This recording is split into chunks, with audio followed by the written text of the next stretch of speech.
ओम शांति। 28 मई 2024 बाबा के महावाक्य।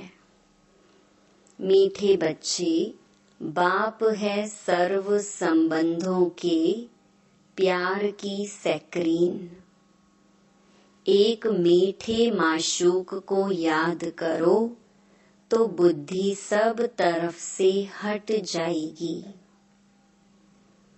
प्रश्न: कर्मातीत बनने का सहज पुरुषार्थ व युक्ति कौन सी है?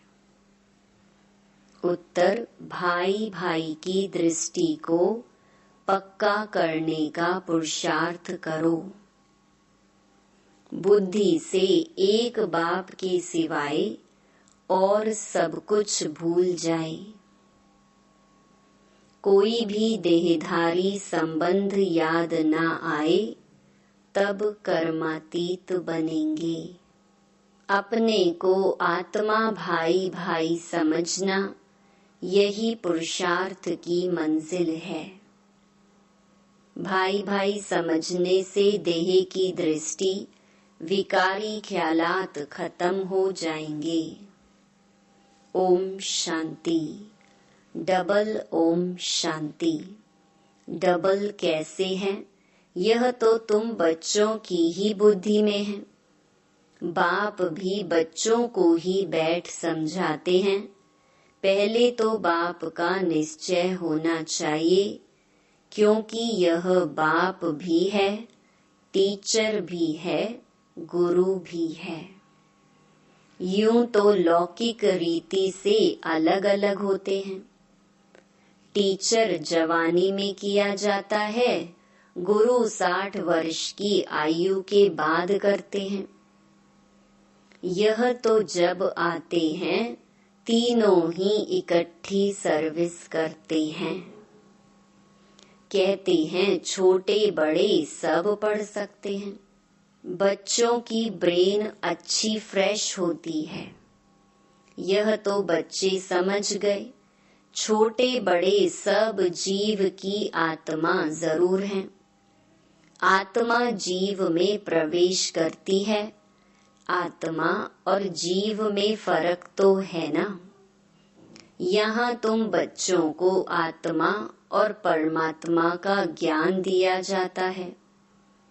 आत्मा तो अविनाशी है, बाकी शरीर यहाँ भ्रष्टाचार से पैदा होता है। वहाँ तो भ्रष्टाचार का नाम ही नहीं होता। गाया जाता है संपूर्ण निर्विकारी दुनिया। श्रेष्ठाचारी और भ्रष्टाचारी अक्षर है ना। यह सब बातें बाप ही समझाते हैं।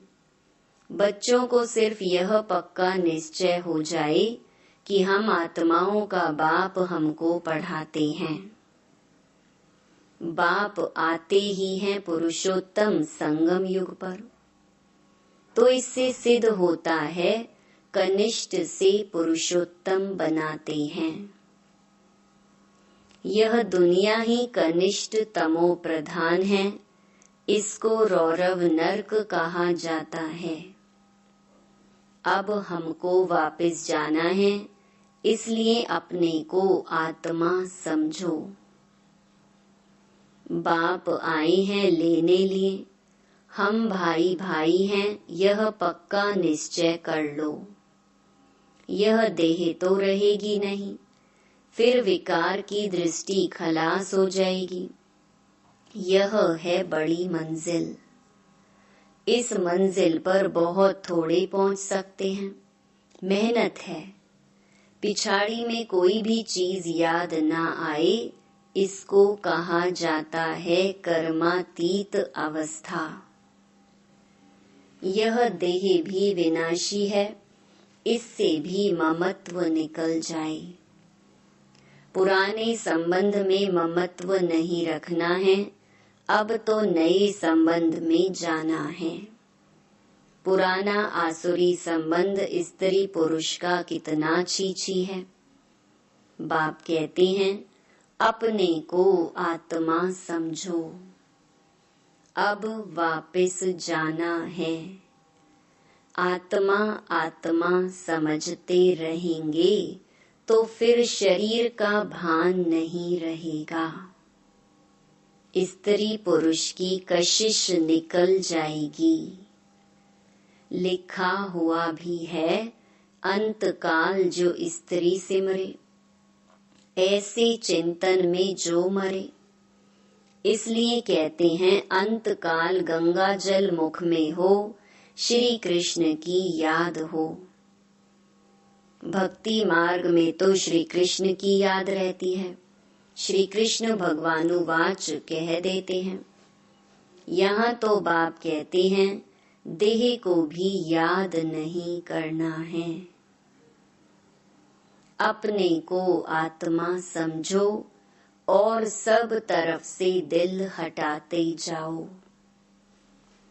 सभी संबंधों का प्यार एक में जैसे सैकरीन हो जाता है। सबका मीठा और फिर सबका माशूक भी है।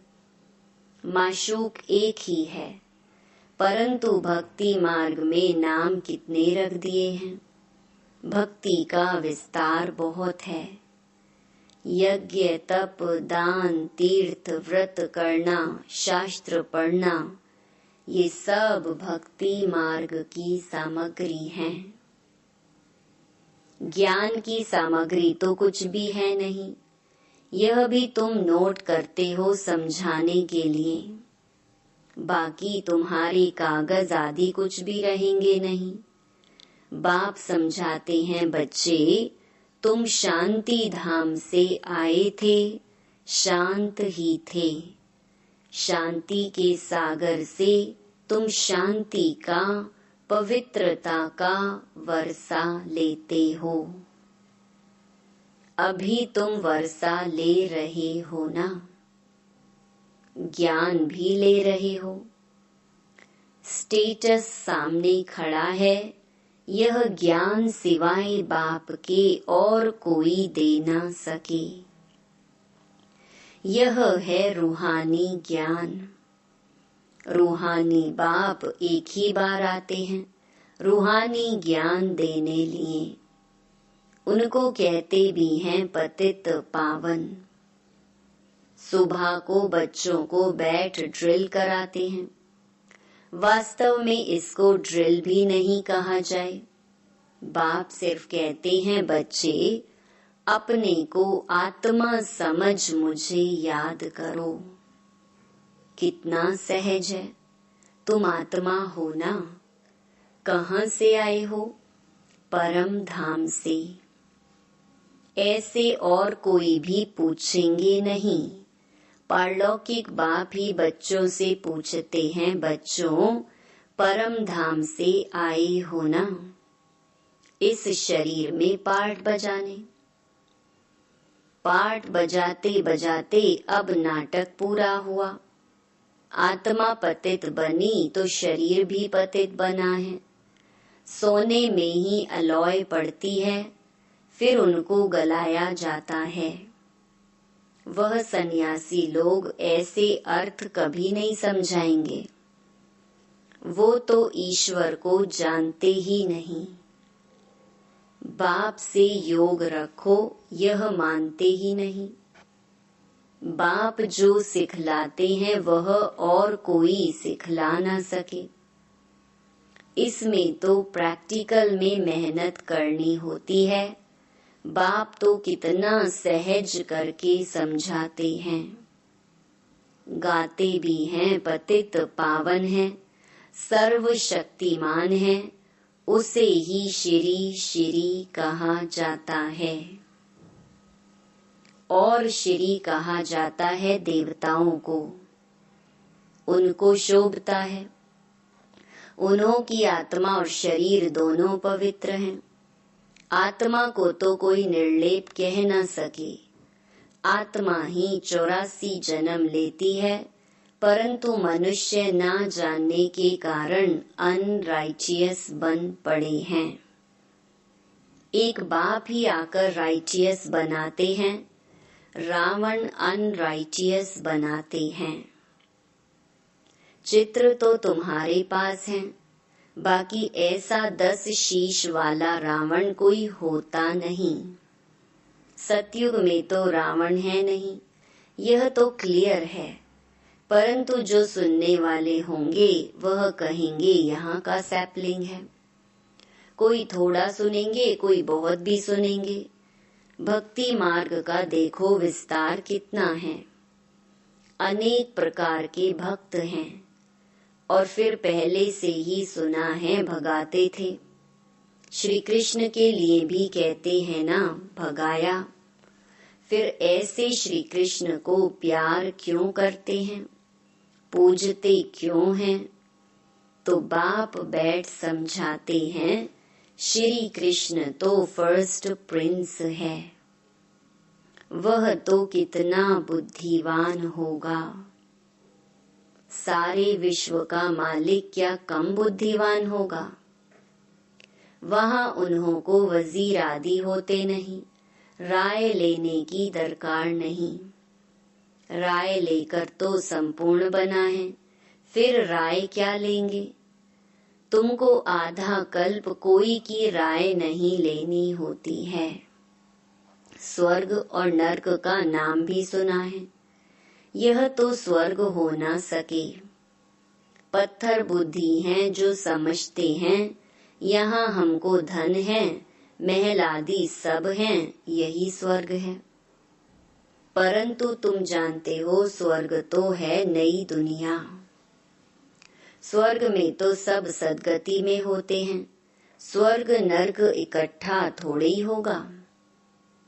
स्वर्ग किसको कहा जाता है, उसकी आयु कितनी है, यह सब बाप ने तुम्हें समझाया है। दुनिया तो एक ही है, नई को सतयुग, पुरानी को कलयुग कहा जाता है। अब भक्ति मार्ग खलास होना है, भक्ति के बाद चाहिए ज्ञान। सभी जीवात्माएं पाठ बजाते बजाते पतित बनी हैं, यह भी बाप ने समझाया है। तुम सुख जास्ती पाते हो, 3/4 है सुख, बाकी 1/4 है दुख। इसमें भी जब तमो प्रधान हो जाते हैं तब दुख जास्ती होता है। आधा आधा हो तो मजा ही कैसे हो? मजा तब है जबकि स्वर्ग में दुख का नाम निशान नहीं रहता। तब तो स्वर्ग को सब याद करते हैं।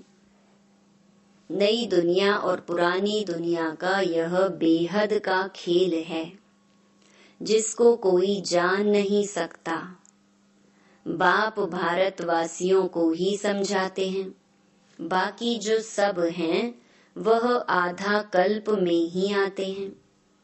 आधा कल्प में हो सिर्फ तुम सूर्यवंशी, चंद्रवंशी।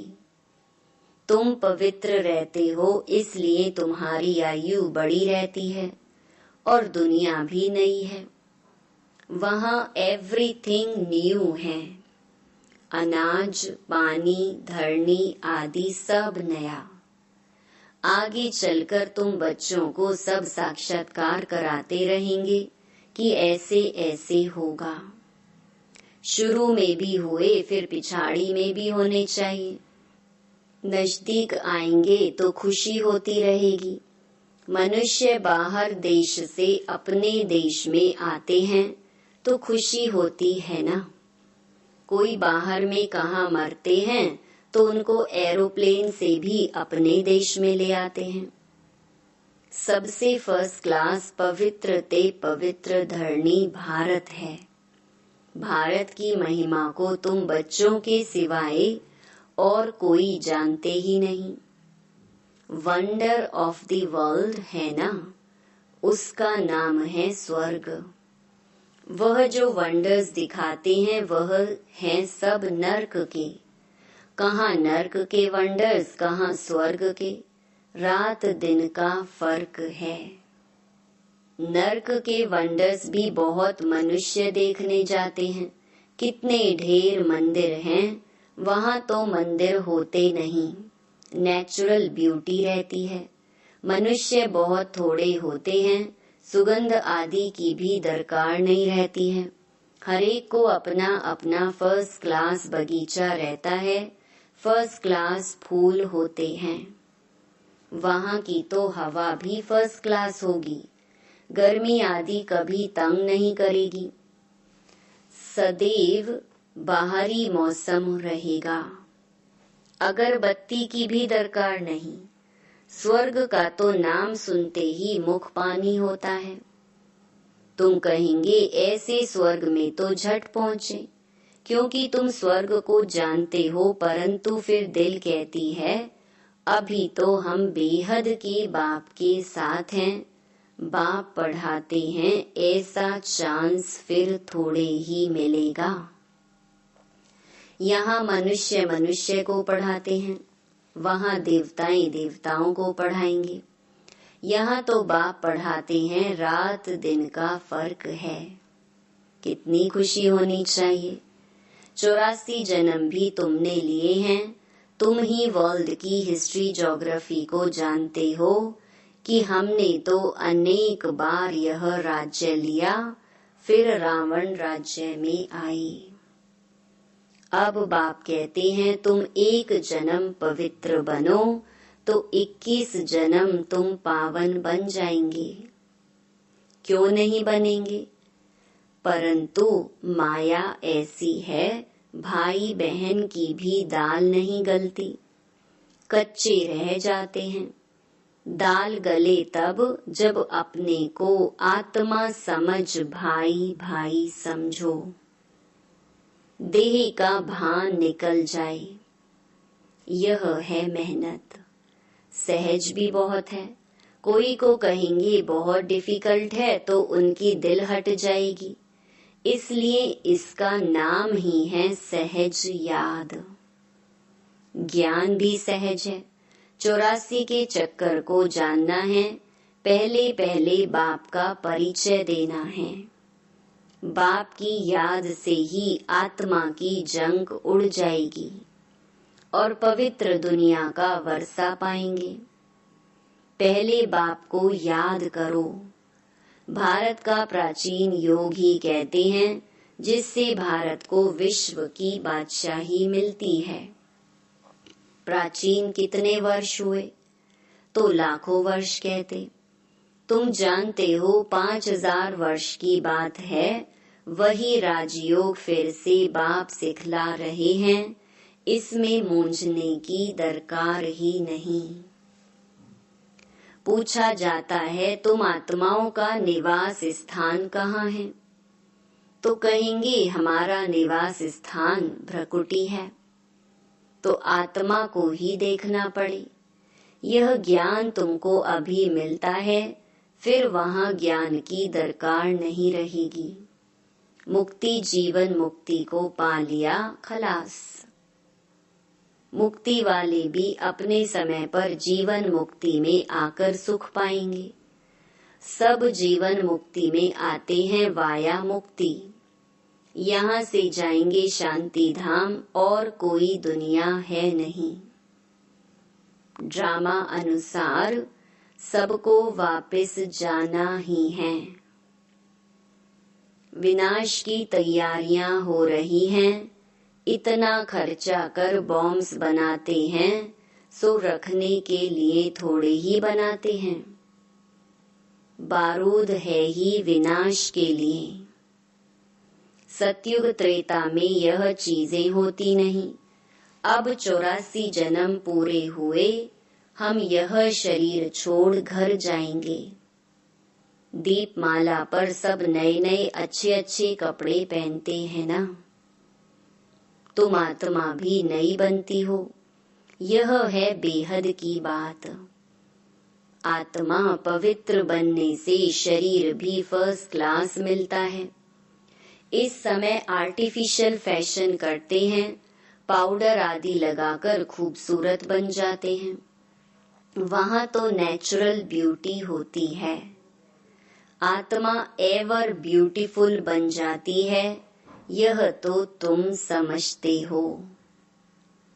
स्कूल में सब एक जैसे नहीं होते, तुम भी पुरुषार्थ करते हो हम ऐसा लक्ष्मी नारायण बने। यह है तुम्हारा ईश्वरीय कुल। फिर होता है सूर्यवंशी चंद्रवंशी घराना। तुम ब्राह्मणों में राजाई नहीं है, तुम अभी संगम पर हो, कलयुग में अब राजाई है नहीं।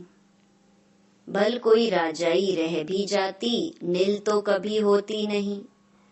अब तुम यह बनने लिए पुरुषार्थ कर रहे हो। देखेंगे हम आत्माएं भाई भाई हैं और वह है बाप। बाप कहते हैं एक दो को भाई भाई देखो। तीसरा नेत्र ज्ञान का तो मिला है। तुम आत्मा कहाँ निवास करती हो? आत्मा भाई पूछता है आत्मा कहाँ रहती है? तो कहते हैं यहाँ भ्रकुटी में। यह तो कॉमन बात है, एक बाप के सिवाय कुछ भी याद ना आए। पिछाड़ी में तो शरीर भी ऐसे बाप की याद में छूटे, यह प्रैक्टिस पक्की करनी है। अच्छा, मीठे मीठे सिके लधे बच्चों प्रति माता पिता बाप दादा का याद प्यार और गुड मॉर्निंग। रूहानी बाप की रूहानी बच्चों को नमस्ते। धारणा के लिए मुख्य सार। पहला, सतयुग में फर्स्ट क्लास सुंदर शरीर प्राप्त करने के लिए अभी आत्मा को पावन बनाना है, कट उतार देनी है। आर्टिफिशियल फैशन नहीं करना है। दूसरा, एवर पवित्र बनने के लिए प्रैक्टिस करनी है कि एक बाप के सिवाय कुछ भी याद ना आए। यह देह भी भूली हुई हो। भाई भाई की दृष्टि नेचुरल पक्की हो। वरदान, शुभ भावना शुभ कामना के सहयोग से आत्माओं को परिवर्तन करने वाले सफलता संपन्न भव। जब किसी भी कार्य में सर्व ब्राह्मण बच्चे संगठित रूप में अपने मन की शुभ भावनाओं और शुभ कामनाओं का सहयोग देते हैं, तो इस सहयोग से वायुमंडल का किला बन जाता है, जो आत्माओं को परिवर्तन कर लेता है। जैसे 5 उंगलियों के सहयोग से कितना भी बड़ा कार्य सहज हो जाता है, ऐसे हर एक ब्राह्मण बच्चे का सहयोग सेवाओं में सफलता संपन्न बना देता है। सहयोग की रिजल्ट सफलता है। स्लोगन, कदम कदम में पद्मों की कमाई जमा करने वाला ही सबसे बड़ा धनवान है। ओम शांति।